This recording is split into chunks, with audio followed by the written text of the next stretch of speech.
So, from your vantage point, Charlie, what kind of tech mistakes do educators and instructional designers, maybe like me, most often make without really knowing it? And what are some simple ways that they can avoid those pitfalls in the future? I've been thinking about how to answer that question, and I think my answer isn't going to be what you wanted me to say, but I think one of the things that bugs me the most when I get someone come to me and say this isn't working is they say, I should know this. This is simple stuff. And they're saying that because everyone around them is saying this is simple stuff. Trust me, technology is not simple. It's only simple because we use it every day, or you're using it every day. You're doing the same thing again and again and again. So it becomes simple for you. It's become something you know.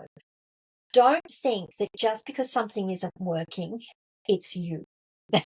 It it might be you, but it's also likely that there's a couple of things that it might be. You might not be using it the way you should be using it, or the most optimal way of using it.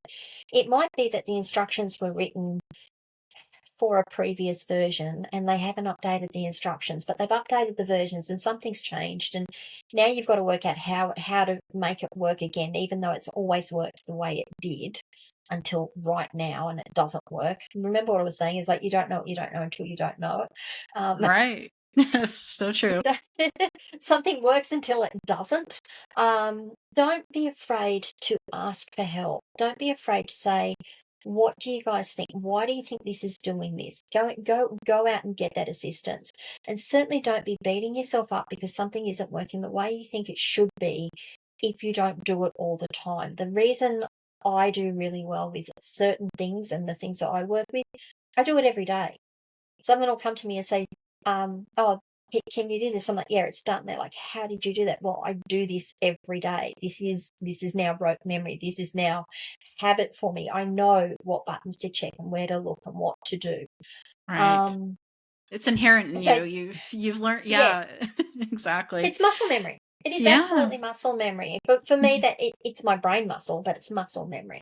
Right. So don't be afraid to ask for help. The other thing is, if you are asking for help, don't go to someone and say, and this is sort of all my side of things at the moment, and say this should only take 5 minutes. If you Mm, don't know how something should be done, you can't say how long it's going to take. Now, it might take me 5 minutes, but that's 5 minutes because I've got 40 years experience and I pay for all my training and I've got all this stuff that I do. Someone else, it could take hours to do because I know the little shortcuts through to it. I know how to make things move. So don't sort of preempt yourself and say, "Oh, it's only going to take 5 minutes and it takes you an hour," and then you think, "Oh, I'm such a failure." No, that's not right. So that's sort of where you're at in terms of educators and the tech mistakes they make and what they can be doing for their students. I'm just trying to think how to make that one land for you. I think it's a matter of just go back to first principles. Just always make sure that you understand what a tool is supposed to do, what the outcome of that tool is supposed to be, and that will inform how you can teach on it or how you can use it or how you can use it in your teaching. That would be my next one. One of the biggest mistakes is just assuming that the tech is going to work when you go in to do your lectures or you go in to do your demonstrations. Take the time before you set up your lectures. Take the time before you actually start teaching. Make sure that your tech is actually working. I don't know how many times I get panicked phone calls. We're about to start and it's not working. Well, did you test it? No. Okay, so let's go through it. Well, so what's happened? Well, an update went through 2 days ago, or an update went through yesterday, and that's actually blown away a whole heap of settings, or the interface has changed, and now you've got to relearn the interface. Give yourselves a break. Make sure you're giving yourselves the opportunity to be successful by making sure it does work the way you think it should work before you open up the screen and say to your students, and this is what it's going to do, and it doesn't, because you feel like an idiot. yeah. You want to swear because damn technology. Now, you can make a joke of it and say, well, look, there's an update. And by all means, be honest about it too. Look, an update's gone through. This is a classic example of how things might not work for you when you first go to do it.